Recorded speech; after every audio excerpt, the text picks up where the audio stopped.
Hey there, it's lovely to have your company right here on DXB Today. Bit of a cybersecurity special for you today. Listen, it's something that many people out there will go, yeah, you know, I'm not that techie, so it's not going to affect me. But unfortunately, if you're not aware, then you're more than likely that you could a cyber threat or security breach. So stay tuned, plenty of advice coming your way. So how can we protect ourselves from cyber threats these days? Well, joining us now is none other than the SVP Business Marketing at Help AG, which is an E&D enterprise company. Please welcome Sudhir Menon to the show. Sudhir, great to have you with us at the moment. Thanks very much indeed for your time. Thanks for having me as well. Really appreciate it. We just were speaking a second there about the significant increase we're seeing in cybersecurity breaches on a daily basis at the moment.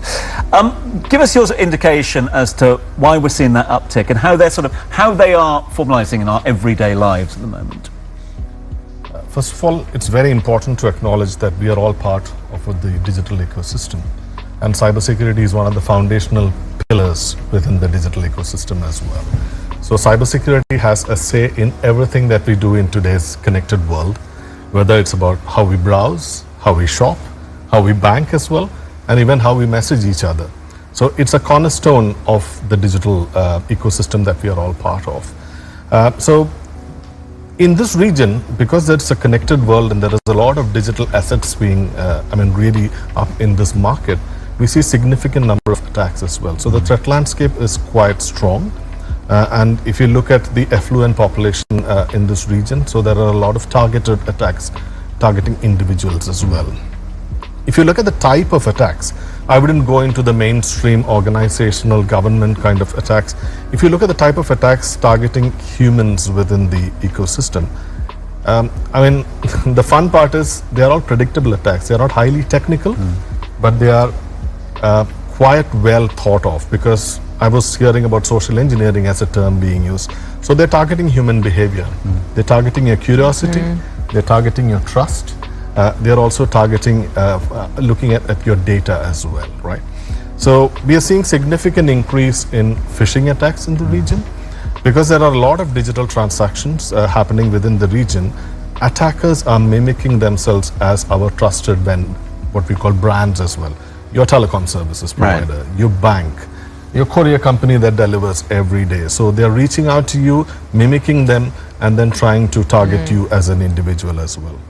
We are also seeing a lot of SIM swap fraud, because they are actually after your information. So utilizing your documentation, there is somebody else who takes a SIM and then it is swapped against from you, right? So that's something that we see. We see a lot of malwares hidden within attachments as well as messages as well. We see a lot of apps laden with fake information and even fake delivery updates that come to you. At the end of it, if you analyze this, it's not a very technically sophisticated attack pattern. It is just targeting the human behavior. Curiosity, trust is what they are after. Yeah, so if you pause for a moment and then act, it would be the right advice that I could give as well. Right. So I love how you said it's all about the human behavior. If we think about the human behavior as it's changing towards technology, are people becoming more aware? Are you seeing that on your side as well? I think we are lucky to be in this region, and especially lucky to be in the UAE. If you look at specifically UAE as a market, analyze the technology world around you. We see a lot of regulatory compliance requirements coming up from the government. You have the UAE Cybersecurity Council speaking up and creating awareness to end users like you and me, and also talking to industries, creating specific regulatory environments and compliance mandates for industries, whether it's banking and financial services, whether it's a health vertical. So there is a lot of regulation. On an every day, you get messages coming from your bank that we will not call you for a KYC check. Right. Dubai police sends you messages every other day. So the awareness is there, but the curious element that the human has is something that's of a concern. And what you should also look at it, the vulnerable ones are especially the senior citizens, our families and young users, because they trust very, very quickly. And you need to pause before you really act in this connected world.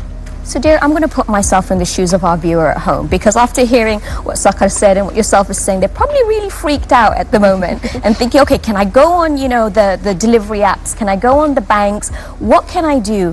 What would you give advice to people at home where they're getting a little bit skeptical of just our everyday lifestyle apps? So if you look at your lifestyle apps, just leave the social media apps out of this conversation for a moment. Every day you deal with your bank, you have government entities that you deal with. These are your everyday applications that you use for your shopping apps. So from a technical aspect perspective, these are actually supported by initiatives from large corporates. So they have gone through the 101 from a cybersecurity perspective on ensuring that there is a lot of compliance built into. They have used a secure platform to build. The application building process has gone through a very clear cybersecurity checks and balances. I'm keeping it simple. I'm not putting in any jargon into the conversation because you're talking about the people at home.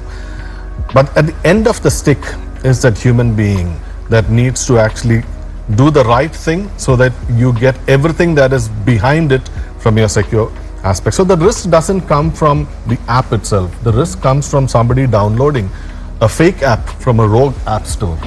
Somebody clicking a link that you've just received or a job notification that looks so good and you immediately want to click on it, or somebody during a humanitarian crisis saying that, do you want to donate? So these are things that you need to be mindful of, because at the end of the day you need to verify, is it a legitimate ask that's coming? Do you feel an urgency within this, or is it too good to be true? So these are things that as a user sitting at home, you need to just pause and then take the right decision. Nothing in a haste. Yeah, I mean, and that's a very, very simple piece of advice as well. What about the very simple things that we can all do to protect the data? Now, I, for one, I am a two-step verification on WhatsApp kind of gal. Thank you so much. It surprises me the amount of people that don't do certain things. What's your advice there? I think to start off with, you should be her. Two-factor authentication is the first line of defense, I think, that everybody should be utilizing, right? So that's something that's very important. Use a password manager. I'm shocked when I see people having the same password across your social profiles, your banking applications, and even on your government sites. Oh, sorry, that's interesting. So you, like something like LastPass, you would recommend using something like that to generate? Absolutely. Amazing. I wouldn't speak specifically in terms of a brand, sure, but that's a right thing to do when you're talking about 101 from a digital discipline perspective. Sharing of the same password across multiple domains and multiple applications is actually quite suicidal in my opinion. That's something that we should really look at. I mean, I'm amazed. I see phones, when I just look at a phone that's on, you see update apps, 47 apps to be updated. Why are you stopping yourself from updating your applications? I mean, the message that comes in the applications is updated security requirements in the apps are already implemented. It's just a click. Before you go to sleep, just click on that and let it update itself. Make sure that your devices, irrespective of your phone, your iPad, your laptops, the software updates are in place, because there are a lot of new vulnerabilities that are identified on a day-to-day basis that gets updated during your software updates as well. Interesting. The last part would be data is the new oil. Make sure you secure them. You have backup as well. So these are simple hygiene, in my opinion, when you are a digital, part of the ecosystem. No, so you amazing. just need to just focus on the hygiene. Sudhir, I can't thank you enough for joining us on the show and sharing your wisdom. I am definitely guilty of having 47 apps that needs to be updated. That was the first thing I'm going to do. But thank you again for joining us on Really the show. appreciate having me here. It was a great chat. Thank you Thank very much. you. And Thank you have for a nice joining. day. Thank you.